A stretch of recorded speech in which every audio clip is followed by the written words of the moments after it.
Hey everyone, I'm Alia.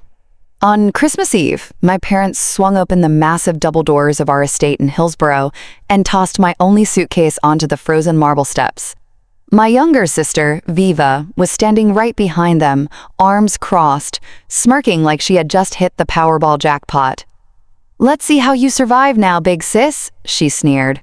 I dragged that suitcase through a thick, freezing fog. No money, no car, nothing left to my name except the long cashmere coat keeping me alive. I collapsed onto a snow-dusted park bench just inside our gated community, shivering so hard my teeth wouldn't stop chattering. That was when she appeared, an elderly woman, barefoot, her skin turning an alarming shade of ashy purple, her silver hair whipped wild by the wind. She looked like the cold had already claimed her.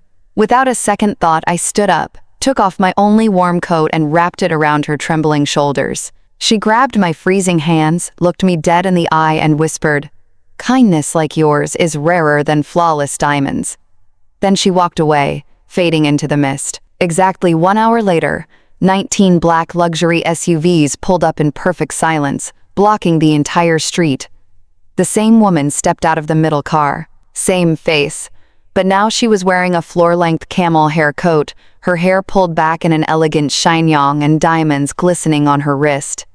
She walked straight up to me, smiled and said just one sentence.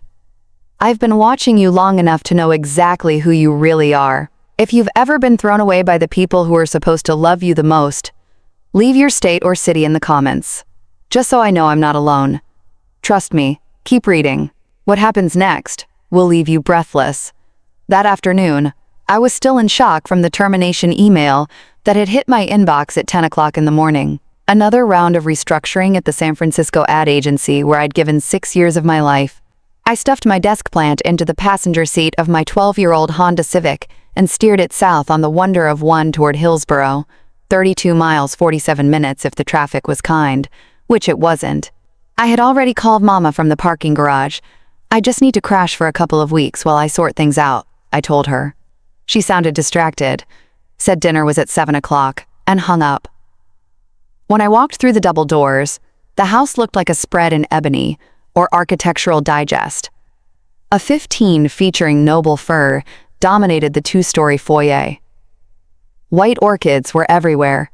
Waiters in tuxedos were setting the dining table for 20. My father, Langston, was UNCCORING, a bottle of Dom Perignon 2005, like it was just a regular Tuesday. My mother, Oilia, was fastening a new strand of South Sea pearls that definitely wasn't there last month. And Vivica, my 27-year-old sister, was twirling in a backless red silk gown, flashing a 6-carat radiant cut diamond on her left hand, acting like she'd been waiting her whole life for this exact moment.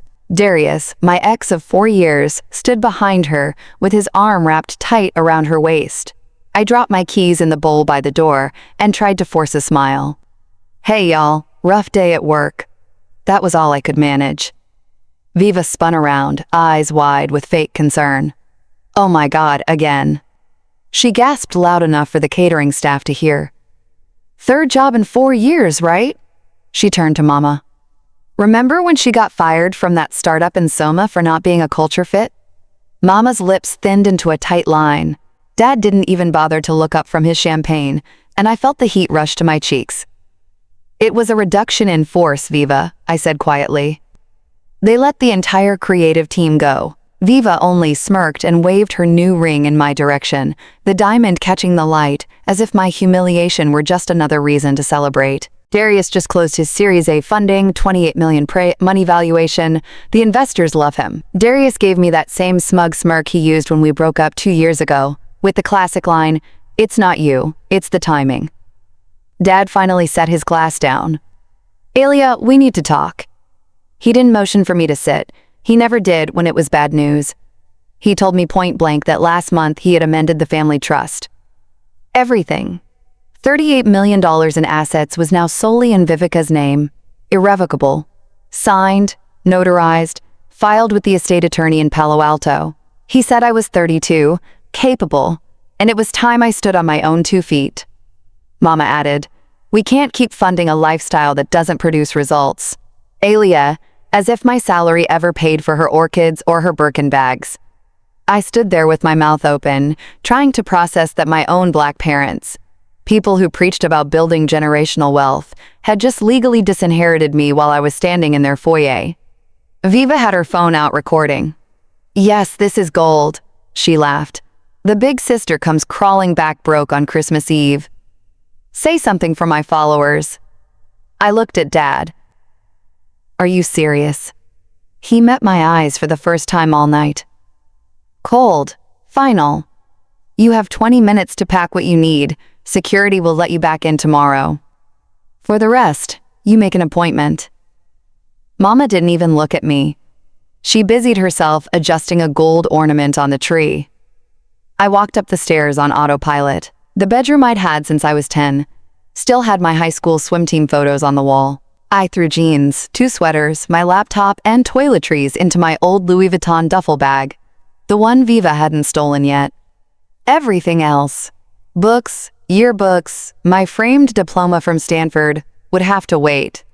When I came back down, Viva was live on Instagram, narrating like it was a wildlife documentary. And here comes the prodigal daughter, with one sad bag. Any bets on how long before she's sleeping in that Civic? Dad opened the front door himself. The fog had thickened. I couldn't see the end of the driveway. The temperature was already dropping below freezing. I crossed the threshold. "Merry Christmas, Alia," Viva shouted, sweet as poison. "Don't freeze." The door shut with a soft, expensive click. The alarm chirped twice as it armed. And that was it. In less than 30 minutes, I went from daughter to intruder, in the only home I had ever known. I stood on the marble steps in the dark, a suitcase at my feet, wearing the only warm thing I had left, that long cashmere coat. The second that heavy door sealed behind me, everything went silent except for the blood pounding in my ears. I stood in the empty street trying to breathe, but the air felt like knives. My mind kept replaying Dad's flat voice, 38 million gone with a signature, and Mama refusing to meet my eyes. I was 32, and in one conversation I had become a stranger to the only family I had. I started walking because standing still felt worse. The suitcase wheels rattled over the perfect pavement, the only sound for miles. Every mansion I passed had warm golden windows and laughter spilling out. Christmas trees glowing behind gated driveways. Each one reminded me I didn't belong anywhere anymore. My fingers were already numb as the same thought kept looping through my mind. This can't be real. Any second now, Mama would open the door and call me back, laughing it off, saying it had all been a cruel lesson. But the alarm stayed armed. There were no footsteps, no voices, nothing but silence settling in, heavy and final. I don't know how long I walked, maybe 20 minutes, maybe an hour, until I found myself in the small public garden next to the old Episcopal church. There was an iron bench under a street lamp that actually worked. I sat down hard, let go of the suitcase handle, and finally let the tears come. I cried for the little girl who used to hide under that 15 FT tree waiting for Santa. I cried for every birthday where Vivica got the bigger gift, and I was told to be grateful. I cried because I had always believed that if I just worked harder, achieved more, kept my hair straight and my grades up, they would finally see me. Turns out none of that mattered. I wasn't disposable because I failed. I was disposable because I wasn't Viva. The tears froze on my cheeks. I hugged my knees to my chest and stared at the ground, trying to figure out how I was going to survive the night, let alone the rest of my life. That's when I heard the slow shuffle of bare feet on cement.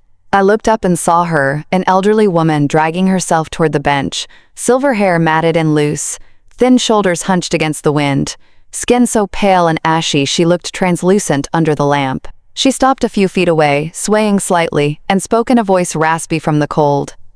"Young lady, do you know if any of the shelters still have space tonight? I've been walking all the way from Burlingame. Everything is full." I wiped my face quickly. "I'm sorry, I don't have anywhere to go either." She studied me for a long moment, eyes piercing despite the exhaustion. Then she slumped onto the bench next to me, leaving a polite distance. We sat in silence while her breathing steadied. I noticed her feet were bare and turning that terrifying shade of purple-white. That means the damage is deep. Something inside me cracked. Here was someone who had even less than I did tonight, and she was still polite enough to ask instead of demand. I felt ashamed of my own self-pity. Without saying a word, I stood up, took off the only thing stopping me from freezing, and draped it over her shoulders. She seemed startled, then closed her eyes as the warmth hit her. Her hands, thin, trembling, veins popping, reached up and clutched the fabric. She turned to me, tears shining in those pale eyes. "What is your name, child?" "Alia," I answered, voice cracking. She repeated it softly, like she was tasting something precious. "Thank you, Alia." Then she did something I'll never forget. She took both my freezing hands in hers, squeezed once, and held my gaze for a long time. No words, just understanding passing between two strangers who suddenly weren't strangers anymore.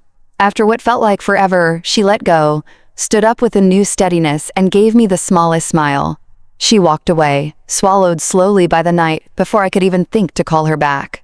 I sat back down alone, colder than I had ever been in my life, teeth chattering so hard my jaw ached. But for the first time since the door shut, the pain in my chest felt different. Lighter, like giving away the last thing I had somehow gave me back something I didn't know I was missing. The motel room smelled like stale cigarettes and cheap pine cleaner. I had been staring at the same Indeed page for hours, applying to anything that paid above minimum wage, when my phone rang with a number I didn't recognize. "Miss Alia Vance," the woman said, her voice crisp and professional, edged with a slight East Coast clip that instantly made me sit up straighter. "I'm Claudia O'Neill, calling on behalf of Madame Odora Streetclair. She would like to meet with you immediately." I laughed out loud. I literally laughed because it sounded like a prank. "Who is this really?" The line stayed silent for 2 seconds. "Madame St. Clair will explain everything." "A car is waiting outside room 112. I looked through the peephole. 19 identical black BMW 760s lined the cracked parking lot like a presidential motorcade. The back door of the lead car opened on its own. I grabbed my keys and walked out in the same jeans and hoodie I'd been wearing for 2 days. She was waiting in the middle car, the woman from the bench, hair now in a flawless low bun. A camel hair coat cinched at the waist, red bottom heels catching the sun. She looked 78 going on timeless. "Alia," she said softly, like we were old friends. The door shut with a soft thud. The partition rose. We pulled away. 20 minutes later, the gates opened to a 1920s Tudor-style mansion on a quiet cul-de-sac in Atherton, hidden behind redwoods and a 10ft hedge. I had driven past this street 1,000 times and never knew it existed. The inside smelled like cedar and roses. A fire crackled in a stone hearth big enough to stand in. Floor-to-ceiling windows looked out over a private lake. She motioned for me to sit on a cream sofa that probably cost more than my car. A butler poured tea neither of us touched. "My full name is Odora St. Clair," she began. "My late husband founded St. Clair Commercial Really. When he passed 12 years ago, I took the company private and poured the profits into the St. Clair Family Foundation. We own or finance over 400 million square feet of office and retail space across the country. The foundation deploys roughly $120 million a year." I just stared. My brain couldn't compute the numbers. She leaned forward. "Every Christmas Eve for the past 25 years, I do the same thing. I leave the estate dressed as someone who has nothing. No visible security, no purse, no phone. I walk until I find someone who still has a heart when they think no one is watching. Most years I walk all night and come home disappointed. This year I found you." She explained that after I walked away, her security team, dressed in plain clothes and stationed 2 blocks away, had watched me from a distance for 48 hours. They saw me check into the motel with cash, eat vending machine food, apply to 50 jobs in one sitting, cry in the shower, and never once try to find out who the homeless woman was or brag about the good deed.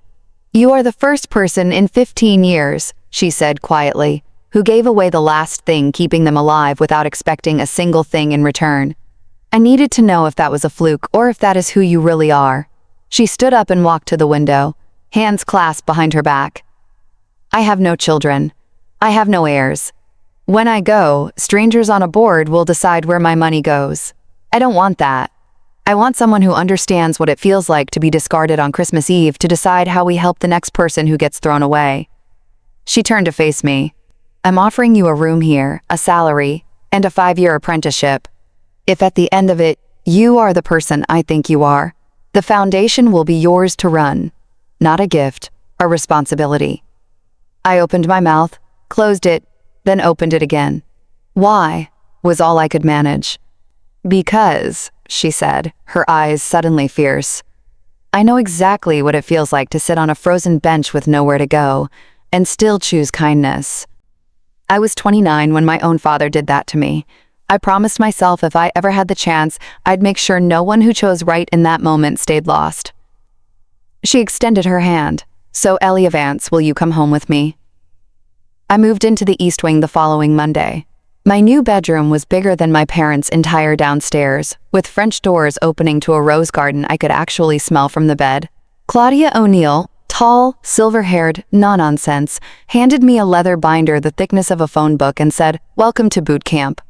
The first month was brutal. 6 a.m., runs around the lake with Odora's ex-Navy trainer, working breakfast at 7:30, where I learned to read a 990 PF tax return faster than most CPAs. From 9 to 6, sitting next to Odora in board meetings at the Foundation's offices on Sandhill Road, taking notes while billionaires argued about impact metrics. Evenings were spent dissecting 20 years of grant files until my eyes burned. Odora didn't want another rich girl playing philanthropist. She wanted someone who could turn dollars into changed lives without wasting a dime. Her favorite phrase became, "We don't give fish. We don't even give fishing lessons. We buy the damn river and make sure everyone can eat forever." She enrolled me in the executive program for nonprofit leaders at Stanford's Graduate School of Business. Full tuition covered, no questions asked. 3 nights a week, I drove the 5 miles to campus, sat in classrooms with executives twice my age, and learned to measure outcomes instead of intentions. Weekends meant site visits, shelters for battered women in East Oakland, after-school programs in East San Jose, housing projects for veterans in the Central Valley. I interviewed mothers who had escaped abuse with just their kids and a trash bag of clothes. I listened to teenagers explain how a safe place to do homework kept them out of gangs. Every story etched itself into me. Back at the estate, Claudia drilled me on governance, how to handle a rogue board member, how to say no to a senator's pet project without losing federal matching funds, how to fire a grantee caught embezzling without triggering a PR nightmare. I rewrote the entire grant application process from scratch. Shorter forms, faster decisions, mandatory site visits, within 30 days of approval. Odora read every draft and bled red ink all over them. Then she made me defend every single change in front of the full board. There were nights I fell asleep on the kitchen island with my face on a spreadsheet. There were mornings I cried in the shower because I felt like an imposter who would never be good enough. But every time I wanted to quit, I remembered sitting on that frozen bench with nothing. And I kept going. June arrived warm and sudden. One Thursday morning, Odora texted me, "Library." I walked in expecting another 12-hour strategy session. Instead, she was alone, sunlight filtering through the stained glass, holding a single folder. She didn't sit. She slid the folder across the mahogany table and remained standing. Inside was an employment agreement on thick cream paper. Title, President and CEO, St. Clair Family Foundation, reporting line directly to the board, meaning her until she decided otherwise. Base salary $195,000. Equity, a 3% stake in the foundation's endowment, currently valued at just under $4 billion. Authority, full decision-making power over all programs beginning in year 3, subject only to fiduciary duty. I looked up, speechless. She finally sat down, folding her hands like she was praying. "I didn't bring you here because you gave away a coat," she said. "Anyone can be generous for 5 minutes, when a camera might be watching. I watched you for 5 months straight. I saw you fight for a domestic violence shelter that every banker in the room wanted to defund because the numbers looked messy. I saw you sit on a folding chair in Oakland until midnight listening to a 17-year-old girl explain why she couldn't go home. I saw you rewrite a 70-page policy manual because one paragraph would have left transgender kids without a bed. Her voice cracked just once. You have the mind I need, Alia, and you have the heart I lost a long time ago. The foundation is yours to steer. I'll stay on the board to keep the old guard in check, but day to day the river belongs to you now. I tried to say thank you, but nothing came out. She waved it off. Sign it before I change my mind and make you finish the endowment tax module first. I laughed through tears and signed. That night we opened a 1982 Chateau Margaux on the terrace, just the two of us, watching the sun dip behind the redwoods. She raised her glass to the girl who had every reason to turn bitter, and chose kindness anyway. I clinked my glass against hers, and to the woman who refused to let a good deed stay invisible. We drank for the first time since Christmas Eve. I felt like I was exactly where I was supposed to be. October smelled like wet leaves and money in San Francisco. I was in my corner office on the 22nd floor of 2000 California Street, reviewing the final numbers for the second home campus, when Claudia buzzed once and opened the door. Your sister and Darius Whitaker are downstairs. No appointment. I felt my stomach drop the way it used to when Vivica borrowed my clothes in high school and brought them back ruined. Tell security to send them up. They walked in looking like they had rehearsed the performance in the elevator ride. Viva was wearing a modest navy sheath dress instead of her usual bodycon, hair in a low ponytail, minimal jewelry. Darius had swapped the hoodie and sneakers uniform for a navy suit that almost fit well. Both wore the tight smiles of people who practiced apologies in the mirror. Viva spoke first, voice soft, eyes shimmering. Alia, I've been horrible. We've been horrible. I am so sorry for everything. Christmas Eve, the things I posted, everything. Darius nodded vigorously. We're getting married next spring, trying to do things the right way. I stood behind my desk, hands clasped, and waited. Vivica took a breath. Daddy's in trouble. Some investments went south. He and Mama might lose the house. And Darius's new company, AI, for elder care, just needs $2 million to close the seed round. We wouldn't ask if it wasn't life or death. I raised an eyebrow. Which part is life or death? Dad's mortgage or his valuation? Darius forced a laugh. Look, I get it. You're big time now, but blood is blood, right? $2 million is nothing to the foundation. I leaned back. Tell me what happened to the $38 million trust fund you took last December. Viva's mask flickered. We diversified crypto, NFTs, some angel deals Darius's friends were running. It was supposed to 10x, then FTX crashed. Luna went to zero. Most of it is gone, Darius chimed in smoothly. Market downturns happen to everyone. Sequoia lost billions too. We just need a bridge.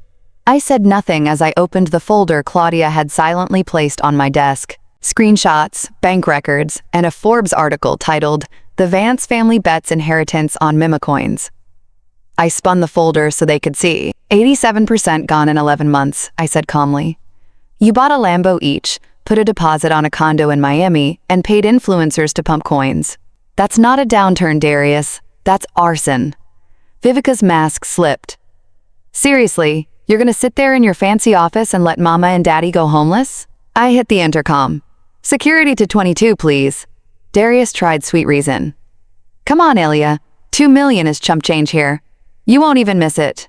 The door opened. 2 guards in suits stepped in. I stood up. This foundation exists for people who never had a safety net. Not for people who set theirs on fire and now want mine. You aren't getting a dime. Not today. Not ever. Viva went scarlet. You ungrateful. She was already pulling out her phone recording as the guards took her elbow. By the time they reached the lobby, 3 paparazzi vans and a local gossip blogger were waiting outside the glass doors. Someone had tipped them off. Viva put on a full performance. Tears, trembling lip, screaming about the cold-hearted sister abandoning her own blood. The video hit TikTok in 20 minutes. Caption, My billionaire sister won't even help our parents keep their home. Family first, #Toxicister. It blew up. 10 million views in 6 hours. Then the internet did what it does best. Former classmates posted yearbook photos of Viva pouring yogurt into my backpack senior year. Someone found the Christmas Eve Instagram Live. where she laughed while I dragged my suitcase out. A former nanny went on record about the way Vivica used to lock me out of the house in the rain as a prank. The comments flipped from sympathy to pitchforks. Vance family exposed trended higher than the original video. Darius's pitch deck for the seed round leaked. Someone at the foundation accidentally forwarded it to a reporter. Turns out the AI for eldercare startup was 90% smoke and 10% his cousin's garage project. Investors vanished. Viva's wedding planner canceled. She hadn't paid the deposit. Her engagement announcement post was dragged in the comments into oblivion. I never posted a single word. By midnight, the video was age-restricted for harassment. The blogger issued a groveling apology, and Vivica's follower count had been cut in half. Claudia poured me a glass of scotch when I got back to Atherton that night. "Poetic justice tastes better when you don't have to lift a finger," she said. I raised the glass to the dark window. It tastes like closure. November brought a cold fog that never quite lifted. The news broke on a Tuesday. Pacific Crest Capital collapses. $4.2 billion Ponzi scheme unraveled. Dad had moved every remaining dollar, mortgage refinance, Helilock, even Mama's jewelry, into the fund 6 months ago because the guaranteed 18% annual return was going to get them back on track. The FBI raided the offices in Newport Beach the same week. The founder was already on a yacht somewhere in Cabo. 30 days later, the foreclosure notice was taped to the front door of the Hillsborough mansion. No biders showed up at the auction. The bank took possession. Langston, Oilia, and Vivica moved into a 2-bedroom apartment above a nail salon on Story Road in East San Jose. Rent $1, $900 a month. It was all they could afford. After filing for bankruptcy, Vivica's credit cards were maxed out at $247,000, most of it blown on designer handbags and so-called coping shopping sprees. After the October disaster, collection agencies were calling non-stop. They showed up at the foundation without an appointment on a rainy Thursday morning. Security called up. I told them to let all 3 in. Dad looked 20 years older, hair completely white, shoulders hunched, wearing a sport coat 2 sizes too big. Mama had cut her hair and dyed it, a cheap drugstore brown that didn't quite match. Vivica wore no makeup, eyes puffy, clutching a knockoff purse like a life raft. I met them in the small glass conference room on the 22nd floor. No water, no coffee. Claudia stood outside the door. Dad spoke first, voice cracking on every word. "Elia, you're my daughter. I know we hurt you. I know we don't deserve anything, but we have nowhere else to turn. The lease on the apartment is up in 6 weeks. We're going to be on the street." Mama stared at the table, twisting a handkerchief into shreds. Viva finally looked up, eyes red. "Please, just enough for a fresh start. We'll sign whatever. We'll never ask again." I opened a slim black folder and placed 3 business cards on the polished wood. First card, Marcus Chen, certified financial planner specializing in post-bankruptcy recovery. Second card, a debt management and financial literacy program. Free 8-week course, funded by the foundation held at the East San Jose Community Center. Third card, California Crisis Line for NAMI, National Alliance on Mental Illness, and a local therapist who accepted sliding scale fees. I pushed the cards toward them. "This is what the St. Clair Foundation can do for strangers who lost everything through no fault of their own," I said, voice neutral.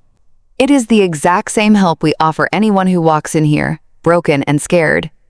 Dad's hand shook as he reached for the cards. Then he stopped halfway. "That's it. After 32 years, that's all you have for your own father?" I stood up. "You had options, Langston. You chose to rewrite the trust. You chose to chase returns that looked too good to be true. You chose to stay silent when Vivica humiliated me for sport. Those were your choices, not mine." Mama finally looked at me. Tears were streaming down her face. "We were wrong. We are so sorry." I looked her in the eye for the first time in almost 2 years. "I believe you're sorry now," I said. "But sorry doesn't rebuild a life. Work does. Courage does. Taking responsibility does." Viva started sobbing loud and messy.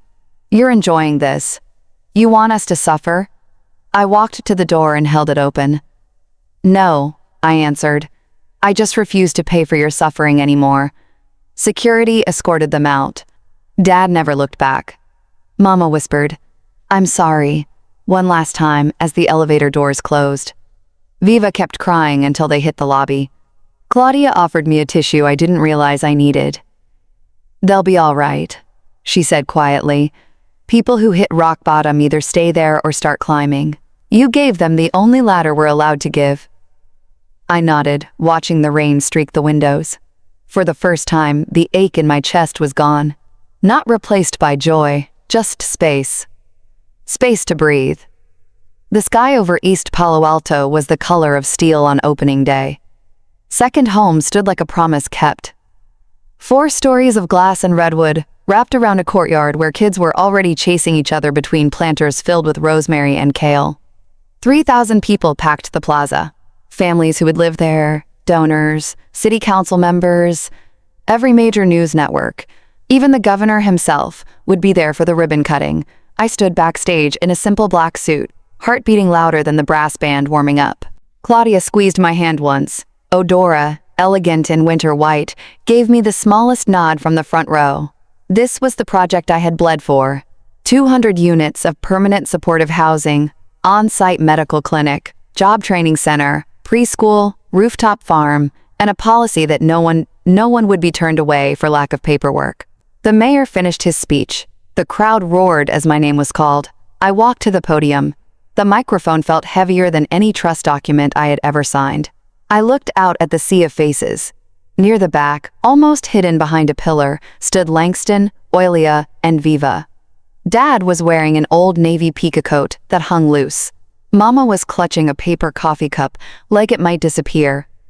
Viva had cut her hair short and looked strangely small without the armor of designer labels. I let the silence settle for 3 full seconds. 1 year ago tonight, I began, voice steady. I was kicked out of the only home I had ever known, with 1 suitcase and nowhere to go. I learned that night what it feels like when the people who are supposed to catch you drop you instead. A ripple moved through the crowd, cameras zoomed in. I also learned something else on a frozen park bench. True family isn't DNA. True family is the stranger who chooses to see you when you are invisible. True family is the hand that reaches out when you have nothing left to give in return. I turned and gestured to the building behind me. This is second home. 200 families will never again have to sleep in their cars because a landlord raised the rent. Kids will never again do homework in the back seat because the lights got cut off. And every single person who walks through these doors will be told the same thing I needed to hear that Christmas Eve. You are not disposable. You are not alone. You are home. The applause started slow, then exploded. People stood up. Phones went up like a wave of light. I waited for it to crest, then spoke again, softer. So every microphone had to strain to catch it. Tonight we open these doors for every person who has ever been told they don't belong, especially for those who were told that by the people who were supposed to love them the most. I looked straight across the plaza at the 3 figures in the back. Dad's shoulders shook. Mama covered her mouth. Viva looked at the ground. I didn't smile. I didn't frown. I just held their gaze for a heartbeat longer than comfort allowed. Then I stepped away from the podium. The governor cut the ribbon. The band struck up. Kids rushed forward with flowers. Reporters shouted questions I pretended not to hear. I walked down the steps through the crowd that parted like water and headed toward the main entrance. Langston tried to step forward. "Elia." I kept walking. Not fast, not slow, just forward. Mama reached out a hand that never touched me. Vivica opened her mouth, closed it, and for the first time in her life, said nothing at all. I passed 2 feet from them without breaking stride. The massive redwood doors of second home slid open automatically at my approach. Warm light spilled out onto the concrete. I crossed the threshold. The doors slid shut behind me with a soft, final sound. I never looked back. Not because I hated them, not because I needed to prove anything, but because I finally understood that forgiveness doesn't mean reopening the door that hurt you. Sometimes it simply means walking through a new one and letting the old one remain closed. Inside, a little boy in a Spider-Man jacket tugged on my sleeve. "Are you the lady who built this place?" he asked. I knelt down so we were eye level. "I'm one of them," I said. He offered me a dandelion he'd picked from the courtyard. "For you? Why did you give us a home?" I took the flower, And for the first time in a long time, I smiled like I meant it. Outside, the celebration went on. Inside second home, the future began. Did you like the story? And which city are you listening from? Let's meet in the comments. If you like the story, you can support me by sending a super thanks, so I can keep bringing more stories like this. Thank you so much for your sweet support. I'm looking forward to your comments on the story. On the screen, you can see 2 new life stories that I highly recommend. There's so much more on my channel. Don't forget to subscribe. See you in the next life story. With love and respect.